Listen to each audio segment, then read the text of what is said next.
आज की इस नई विस्तृत चर्चा में बहुत बहुत स्वागत है। आज जिस विषय पर हम गहराई से बात करने वाले हैं वो आधुनिक डेटा साइंस और एनालिटिक्स की दुनिया का एक बेहद महत्वपूर्ण हिस्सा है। जी बिल्कुल। आज का हमारा विषय है एडवांस्ड स्टैटिस्टिकल मॉडलिंग और प्रेडिक्टिव एनालिटिक्स इन एसपीएसएस। और इसके लिए हमारे पास जो आधारभूत स्रोत है वो आईबीएम का एक बहुत ही विस्तृत और विशेषज्ञ लेख है। और ये लेख मुख्य रूप से आईबीएम के फ्लैगशिप टूल एसपीएसएस यानी statistical package for the social sciences के जो उन्नत उपयोग है उन पर प्रकाश डालता है। बिल्कुल। तो आज का हमारा मिशन क्या है? देखिए, आज की डेटा संचालित दुनिया में जटिल डेटा सेट्स का विश्लेषण करना कोई शौक नहीं बल्कि एक अत्यंत महत्वपूर्ण कौशल बन गया है। सही कहा आपने।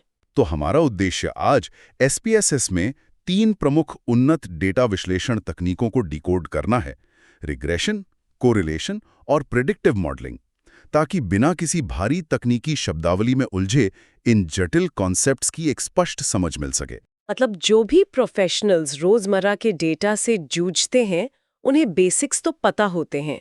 हम आज ये देखेंगे कि एसपीएसएस के आउटपुट टेबल्स के पीछे का असली गणित क्या है। तो चलिए इसे थोड़ा खोलकर समझते हैं। शुरुआत करते हैं हमारे पहले पड़ाव से, जो है रिग्रेशन एनालिसिस की परतें उधेड़ना। रिग्रेशन को अगर मैं सरल शब्दों में कहूं तो ये एक डिपेंडेंट वेरिएबल और एक या अधिक इंडिपेंडेंट वेरिएबल्स के बीच के रिश्ते की जांच करने का एक सांख्यिकीय तरीका है। हाँ, एकदम सही। मतलब ये केवल परिणामों की भविष्यवाणी करने और ट्रेंड्स पहचानने की नींव है। बेसिक लीनियर रिग्रेशन के कॉन्सेप्ट्स तो साफ होते हैं, लेकिन मल्टीपल या लॉजिस्टिक रिग्रेशन में असली चुनौती आती है। यहाँ जो बात सबसे दिलचस्प है वो ये है कि कैसे ये तकनीक केवल डेटा को देखने के बजाय उसके पीछे के कारण और प्रभाव वाले पैटर्न को उजागर करती है। कारण और प्रभाव? तो अगर हम लीनियर रिग्रेशन से शुरू करें तो इसका उपयोग तब होता है जब चरों के बीच का संबंध रैखिक होता है ना? जी, निरंतर परिणामों यानी कॉन्टिन्यूअस आउटकम्स की भविष्यवाणी के लिए ये एकदम परफेक्ट है।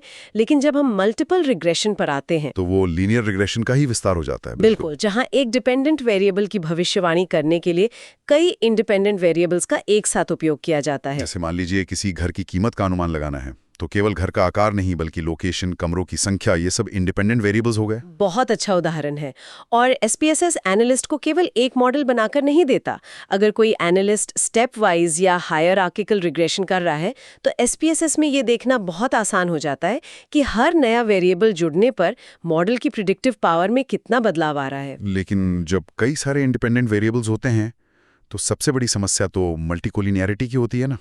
कई बार चर आपस में ही इतने ज्यादा जुड़े होते हैं कि मॉडल भ्रमित हो जाता है। हाँ, ये एक बहुत ही शानदार बिंदु है। जब आप मल्टीपल रिग्रेशन एनालिसिस रन करते हैं तो एसपीएसएस के कोफिशिएंट्स टेबल में एक बहुत ही महत्वपूर्ण मेट्रिक जनरेट होता है जिसे वीआईएफ या वेरिएंस इन्फ्लेशन फैक्टर कहते हैं। वीआईएफ?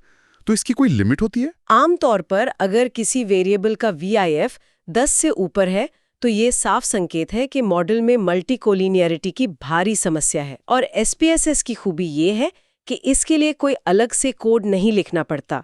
ये सब उसी डायलॉग बॉक्स में ऑप्शंस के जरिए सिलेक्ट किया जा सकता है। ये तो बहुत सुविधाजनक है। और फिर बात आती है लॉजिस्टिक रिग्रेशन की। ये तब काम आता है जब हमारा आउटकम कैटेगोरिकल हो, विशेष रूप से बाइनरी रूप में। जैसे कि कोई ग्राहक सर्विस को रिन्यू करेगा या नहीं, हाँ या ना, सफलता या विफलता। लीनियर रिग्रेशन तो एक कंटिन्यूअस वैल्यू देता है, लेकिन लॉजिस्टिक रिग्रेशन ऑड्स रेशियो के रूप में परिणाम देता है, जो एसपीएसएस के आउटपुट में एक्स बी वाला कॉलम होता है। मैं यहाँ थोड़ा और गहराई में जाना चाहूंगी। एक्सबी या ऑड्स रेशियो एनालिस्ट को ये बताता है कि किसी एक इंडिपेंडेंट वेरिएबल में एक यूनिट का बदलाव होने पर उस बाइनरी घटना के होने की संभावना कितने गुना बढ़ या घट जाएगी। मतलब ये रिश्तों की ताकत को बहुत सटीक तरीके से मापता है। जी, और एसपीएसएस में एनालाइज मेन्यू से रिग्रेशन और फिर बाइनरी लॉजिस्टिक चुनने पर मॉडल समरी आती है। उसमें सूडो आर स्क्वायर्ड की वैल्यूज मिलती हैं, जैसे कॉक्सिन-स्नेल या नेल्गे-कर्क आर स्क्वायर्ड, जो ये बताती हैं कि मॉडल असल में डेटा को कितनी अच्छी तरह से फिट कर रहा है। लेकिन यहाँ एक चुनौती भी मुझे नजर आती है। एसपीएसएस यूजर इंटरफेस को इतना आसान बना देता है कि कुछ ही क्लिक्स में एनालिसिस रन हो जाता है। हाँ, बस वेरिएबल सेलेक्ट किया और आउटपुट आ गया। क्या ये आसानी अपने आप में एक खतरा नहीं है? अगर पीछे का गणित नहीं पता तो एक गलत मॉडल को भी सही माना जा सकता है। ये चिंता बिल्कुल जायज़ है और डेटा साइंस कम्युनिटी में इस पर अक्सर बात होती है। SPSS कोडिंग की आवश्यकता को ख़त्म करता है, लेकिन स्टैटिस्टिकल इंट्यूशन यानी सांख्यिकीय अंतर्ज्ञान की आवश्यकता को ख़त्म नहीं करता। उदाहरण के तौर पर डेटा में मिसिंग वैल्यूज का होना। बिल्कुल, अगर डेटा में खाली जगह है तो SPSS डिफ़ॉल्ट रूप से लिस्ट वाइज डिलीशन का उपयोग कर सकता है, जिसका मतलब है कि वो पूरी की पूरी रो को ही एनालिसिस से बाहर कर देगा। और अगर एनालिस्ट को ये बात नहीं पता है तो उसका पूरा मॉडल बायस्ड हो सकता है। इसलिए सॉफ्टवेयर का ज्ञान होने के साथ साथ ये जानना भी जरूरी है कि वो सॉफ्टवेयर डिफ़ॉल्ट रूप से क्या फैसले ले रहा है। बहुत ही महत्वपूर्ण बात। टूल की आसानी को उसकी सटीकता मान लेने की भूल नहीं करनी चाहिए। अब जब हमने रिग्रेशन को समझ लिया है तो थोड़ा पीछे हटकर यह भी देखना चाहिए कि चरों के बीच का आपसी संबंध कैसा है, जो हमें इस चर्चा के दूसरे भाग यानी कोरिलेशन की ओर ले जाता है। जी, रिग्रेशन जहां एक दिशात्मक भविष्यवाणी करता है, वहीं कोरिलेशन ये मापता है कि दो चरों के बीच के रैखिक संबंध की ताकत और दिशा क्या है। इसका कोएफिशिएंट -1 से 1 तक होता है। अगर हम इसे बड़ी तस्वीर से जोड़ें तो कोरिलेशन का ये -1, 0 और 1 का स्केल केवल एक संख्या नहीं है, ये डेटा के व्यवहार का एक नक्शा है। और स्रोत में पियर्सन और स्पीयरमैन कोरिलेशन के बीच के अंतर को बहुत अच्छे से समझाया गया है। पियर्सन कोरिलेशन बहुत ही लोकप्रिय है, लेकिन ये एक सख्त धारणा पर काम करता है कि डेटा नॉर्मली डिस्ट्रीब्यूटेड और कंटिन्यूअस होना चाहिए। लेकिन वास्तविक दुनिया का डेटा शायद ही कभी इतना साफ सुथरा होता है। एकदम सही। और यहीं पर स्पीयरमैन रैंक कोरिलेशन की भूमिका अहम हो जाती है। स्रोत में स्पीयरमैन के बारे में जो उल्लेख है वो विशेष रूप से दिलचस्प है। ये ऑर्डिनल डेटा या गैर रैखिक संबंधों के लिए इस्तेमाल होता है। जैसे मान लीजिए एक कॉर्पोरेट सर्वे का डेटा है जहां कर्मचारियों ने अपनी संतुष्टि को 1 से 5 की रेटिंग दी है। हाँ, तो ये डेटा कंटिन्यूअस नहीं है। और अगर कोई एनालिस्ट यहाँ पियर्सन का इस्तेमाल कर ले तो उसे पूरी तरह से भ्रामक परिणाम मिल सकते हैं। और केवल ऑर्डिनल डेटा ही नहीं, स्पीयरमैन कोरिलेशन आउटलायर्स के प्रति भी बहुत मजबूत होता है, जो डेटा पॉइंट सामान्य रेंज से बहुत बाहर होते हैं। क्योंकि स्पीयरमैन डेटा की वास्तविक वैल्यू के बजाय उनके रैंक पर काम करता है। जी बिल्कुल। इसलिए अगर डेटा में कोई एक बहुत बड़ा आउटलायर है तो वो पूरे कोरिलेशन कोएफिशिएंट को खराब नहीं कर पाएगा। और SPSS में इन्हें रन करना काफी सीधा है। एनालाइज, फिर कोरिलेट और बाइवेरिएट पे जाना है। पियर्सन और स्पीयरमैन दोनों के चेकमार्क्स एक ही जगह मिल जाते हैं। हाँ, और SPSS तुरंत कोरिलेशन कोएफिशिएंट्स और सिग्निफिकेंस लेवल्स निकाल कर दे देता है। उसी बायोवेरिएट कोरिलेशन मैट्रिक्स की बात करते हैं जो आउटपुट में आता है। जब दर्जनों वेरिएबल्स एक साथ रन किए जाते हैं तो वो मैट्रिक्स एक बड़ी जाल की तरह दिखता है। उसमें जो p वैल्यूज होती हैं और वो छोटे छोटे एस्टेरिस्क के निशान होते हैं, वो कितने महत्वपूर्ण हैं। वो निशान ही असल में उस मैट्रिक्स का सबसे महत्वपूर्ण हिस्सा है। एक एस्टेरिस्क का मतलब है कि परिणाम 0.05 के स्तर पर महत्वपूर्ण है और 2 एस्टेरिस्क का मतलब है 0.01 के स्तर पर। मतलब ये इस बात का प्रमाण है कि संबंध सांख्यिकीय रूप से सिग्निफिकेंट है, कोई यादृच्छिक संयोग नहीं है। हाँ, लेकिन इस बड़े से मैट्रिक्स को पढ़ते समय एक बहुत बड़ी गलती होने की संभावना रहती है।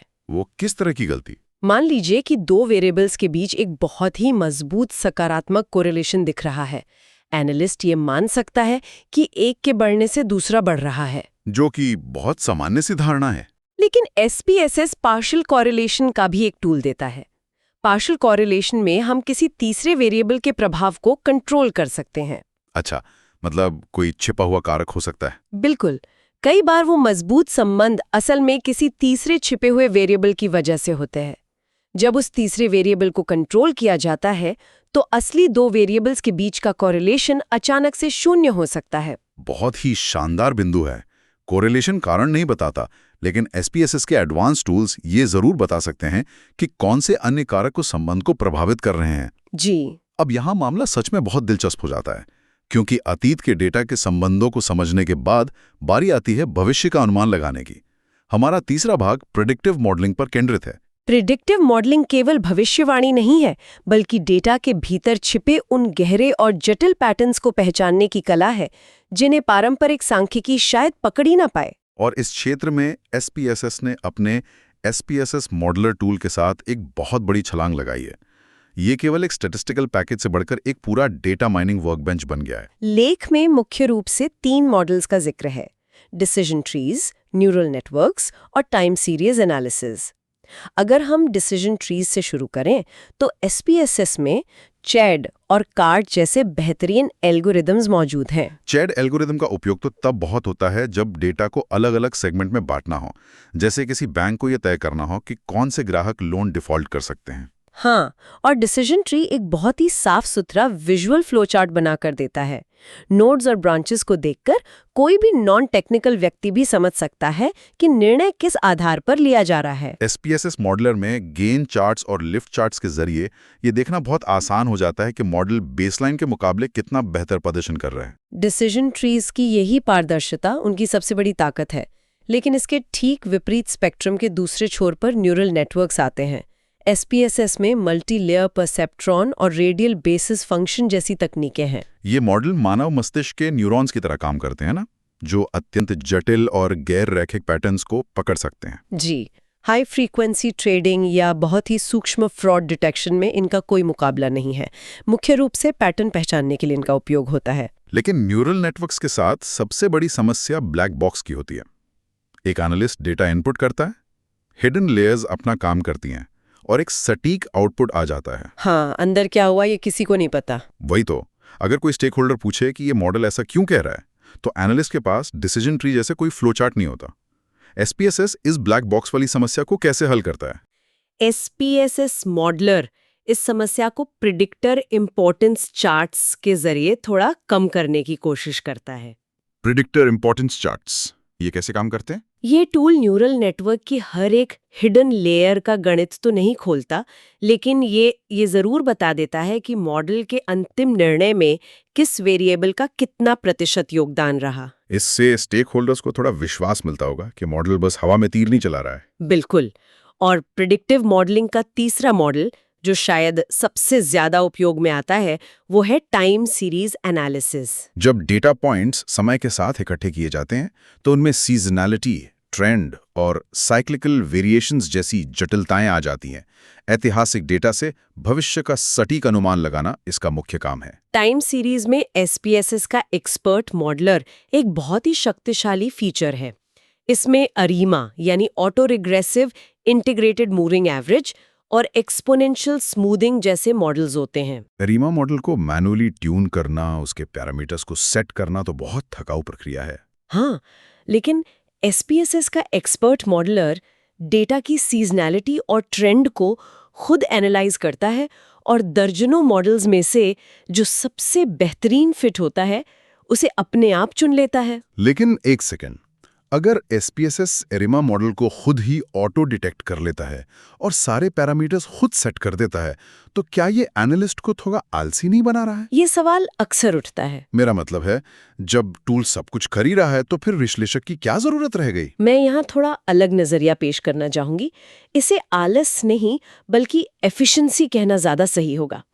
टूल केवल ऐतिहासिक डेटा के आधार पर सबसे अच्छी गणितीय फिटिंग दे रहा है। अच्छा, लेकिन उस फिटिंग के पीछे का जो बाहरी संदर्भ है वो टूल नहीं जानता। मान लीजिए मॉडल ने पिछले 5 सालों के डेटा पर एक बहुत ही सटीक पूर्वानुमान दे दिया। ठीक है। लेकिन विश्लेषक को पता है कि अगले महीने सरकार की कोई नई पॉलिसी आने वाली है जो पूरे बाजार को बदल देगी।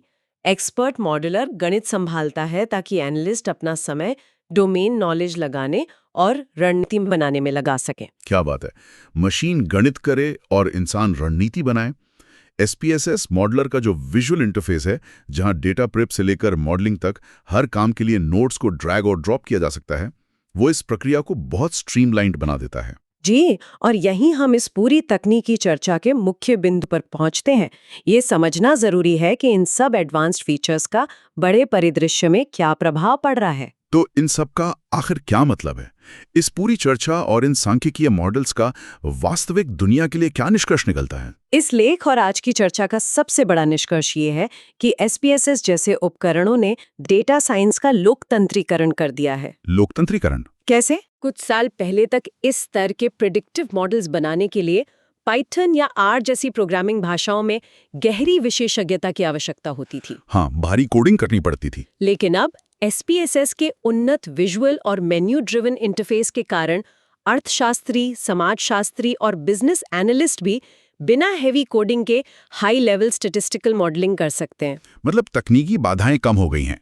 ये हर स्तर की विशेषज्ञता वाले यूजर्स के लिए सुलभ है। बिल्कुल। चाहे भविष्य के ट्रेंड्स की भविष्यवाणी करनी हो, डेटा के बीच के रिश्तों को समझना हो, ये एडवांस्ड तकनीकें डेटा आधारित निर्णय लेने के लिए एक शक्तिशाली हथियार है। लेकिन जैसा हमने पहले भी चर्चा की, ये अपने साथ जिम्मेदारी भी लाता है। मॉडल रन करना आसान हो गया है, लेकिन डिस्ट्रीब्यूशन, मल्टीकलिनियरिटी और पी वैल्यूज के सही अर्थ को समझना आज भी उतना ही महत्वपूर्ण है। सही मायने में देखा जाए तो एडवांस्ड एनालिटिक्स अब केवल एक अतिरिक्त कौशल नहीं रह गया है। जी, ये किसी भी उद्योग में प्रतिस्पर्धा में बने रहने के लिए एक बुनियादी आवश्यकता बन गया है। ऐतिहासिक डेटा में छिपे उन पैटर्न्स को खोजना जो खुली आंखों से नहीं दिखते, यही आज की सबसे बड़ी ताकत है। ये वाकई में एक बहुत ही सशक्त विचार है कि कैसे डेटा और सही टूल्स का संयोजन किसी भी संस्थान की दिशा तय कर सकता है। इससे एनालिटिकल क्षमताएं बढ़ती हैं।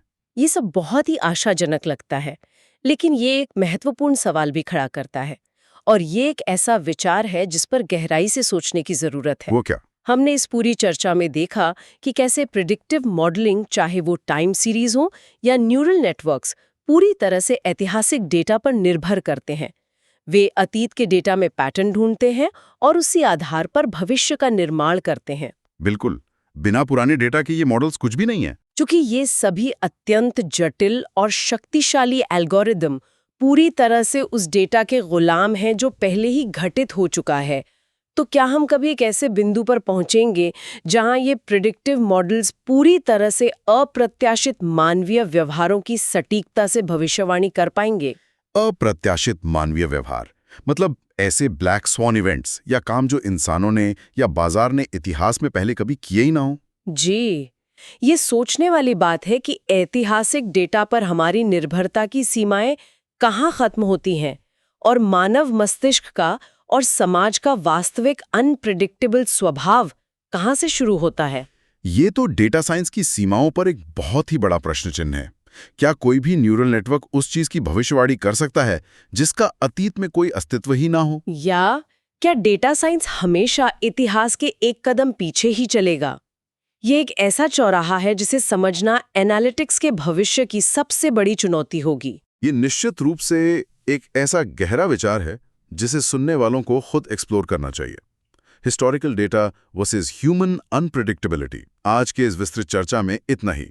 डेटा और एनालिटिक्स की इस जटिल दुनिया में छिपे अर्थों को खोजने की हमारी ये यात्रा आगे भी जारी रहेगी। अगली बार एक नए विषय के साथ फिर से किसी नए स्रोत की गहराई में उतरेंगे। तब तक के लिए धन्यवाद।